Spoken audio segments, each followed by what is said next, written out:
Yeah,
my third schedule. I had the flu for I was sick for like 3 weeks with the flu.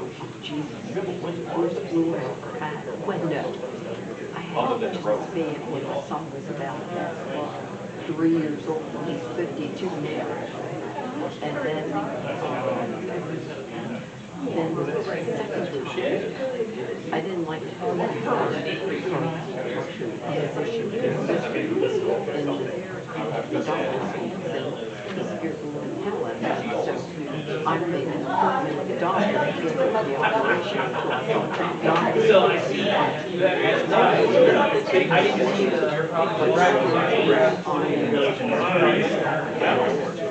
I talked to the doctor about the schedule, so I'm going to have it for a morning.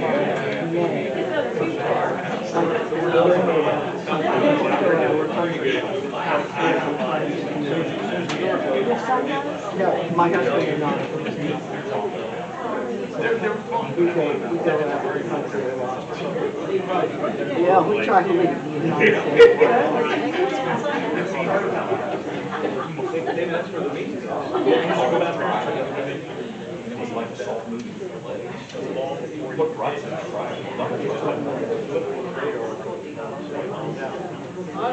Oh, I'm having lunch with I'm real good friends with the security coordinator. No, and that's we're having dinner.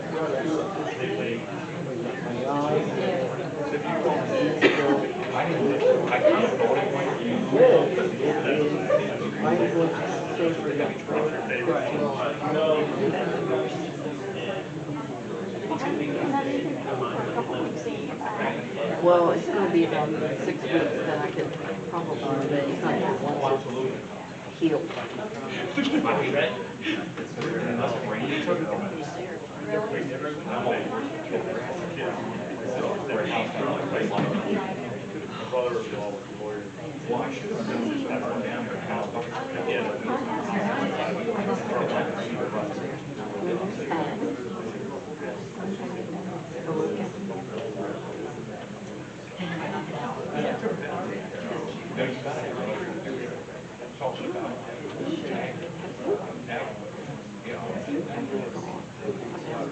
I have diabetes running my family, but I take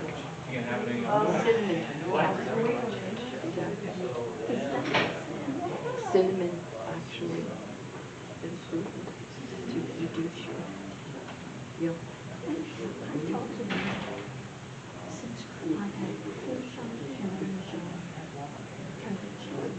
Oh, God, I wouldn't know. Yeah.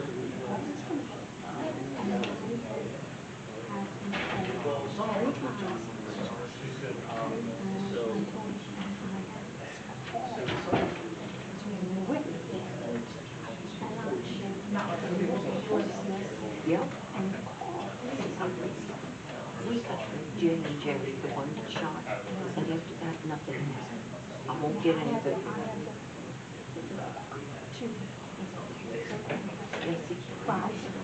Yes, I will get any flu shots until they take RMI or whatever that go back to the flu shots.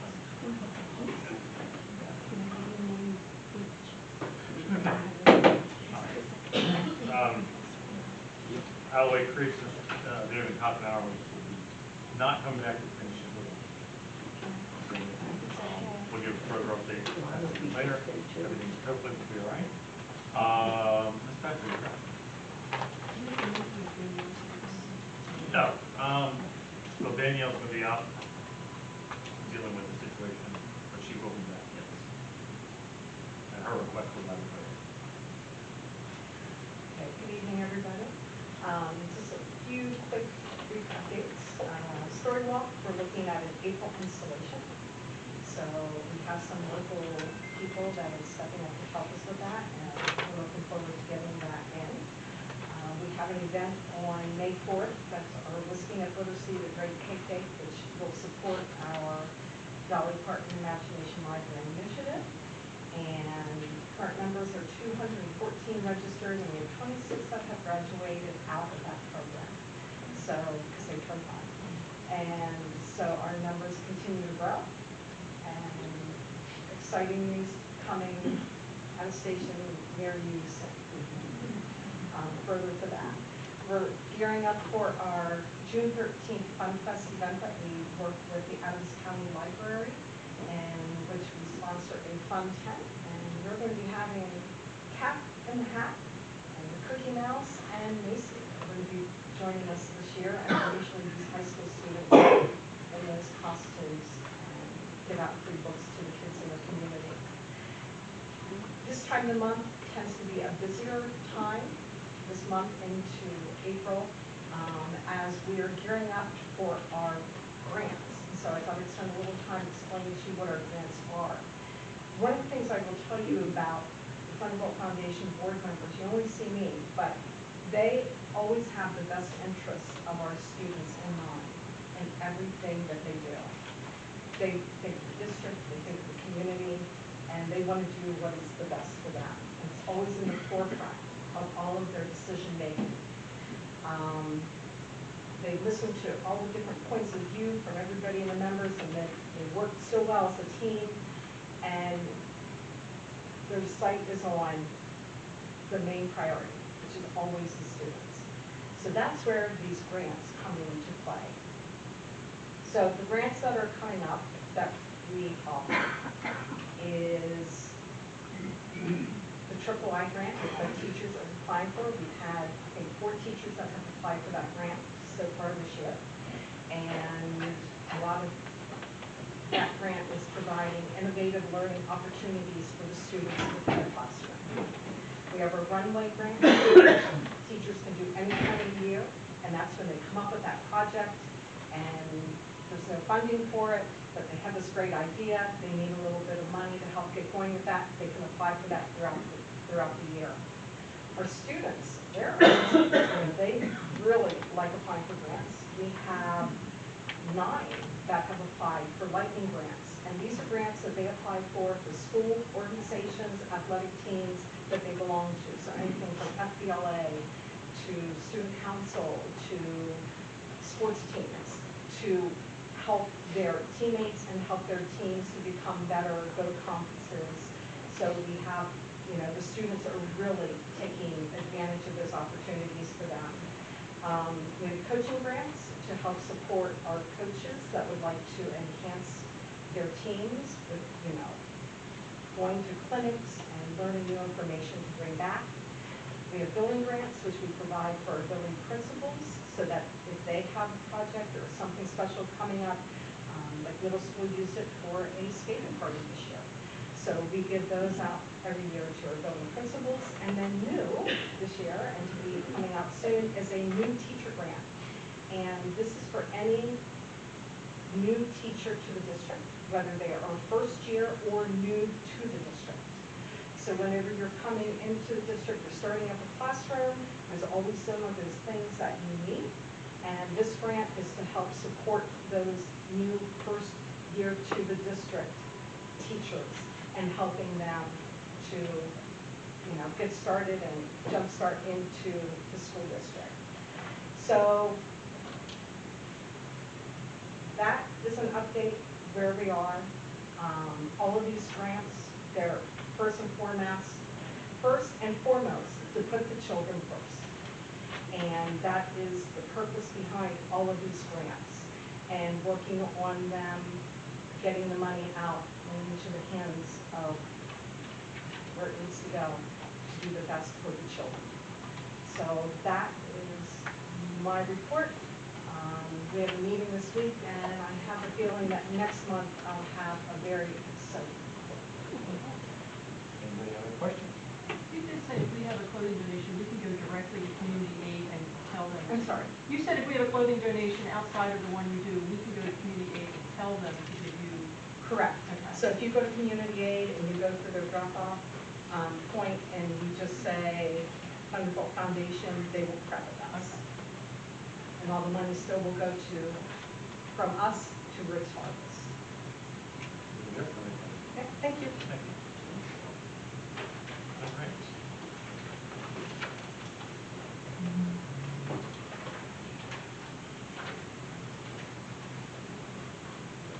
We now recognize the members of the public who have signed up to provide comment and speak related to topic number 3.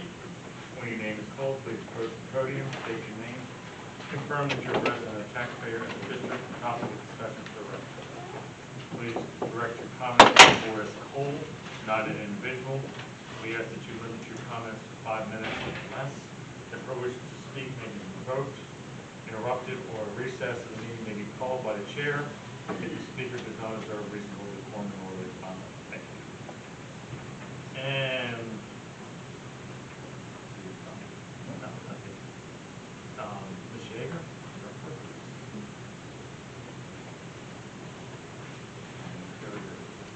I do that. He's gonna smack me. Cindy Gerger, yes, I'm a taxpayer in Littlestown. First, I just want to appreciate you taking input from the community. I'm here actually to read something from another taxpayer in the community, Christine Demas, who has a class that she does every Monday night, but she really wanted this to be read, so I'm reading this for her. The Streisand effect is when you try to squash one thing and that attempt only brings more attention to it. In 2003, Barbara Streisand attempted to suppress the publication of a photograph showing her clip-top residents in Malibu. She tried to get it blocked, and by making a big deal out of a completely obscure photograph, she inadvertently drew far greater attention to her home. I bring this up because it reminds me of all the attention and fuss made over a colleague who has a YouTube account. I've looked at it, and it's just a petty, amateurish attempt to bring attention to someone's obviously insecure ego. The audio is awful, the pictures are poor, and it really is disjointed, that's putting it nicely. I'm sure all 46 people who looked at the site, most of us who heard about it in the Gettysburg Times, found it mind-numbing. I have two pieces of advice for the board. One, ignore the YouTube page. Ignore it, it will fade away and simply remain as echo chamber for 5 like-minded followers. 2, take control of your narrative yourself. Start filming these meetings and post them on your own YouTube page. I read in the Times the estimate given for videotaping the meetings was like $30,000. This is Christine. I don't know what IT company is trying to take advantage of you, or who's the dope smoking person who accepted that estimate as reasonable, but the reality is it would cost you less than $3,000 to set this up. First, write up a videotaping policy with just the answers to a few basic questions. Don't let your solicitor do it, just write it, you have to review it. Are the meetings broadcast live? How long after the meeting will you post the meeting in full? Do you post on YouTube or your own website? And finally, how long do you retain the video on the site? Don't overthink it, keep the lawyers at bay, just get it done. Here's the asterisk. Go out and buy the Meeting Owl by Owl Labs. Brand new, the most up-to-date version only costs $2,000. It's a plug-and-play unit. Setup is simple. You have a Zoom account, I'm assuming, for everybody. If you don't, it's $160 a year. YouTube is free. Posting to your website is free. I'm sure there's a kid in the school who can show you how to get it done. In summary, my advice is ignore the noise and you provide access to the single truth. Thank you. Okay. And Ms. Johnson.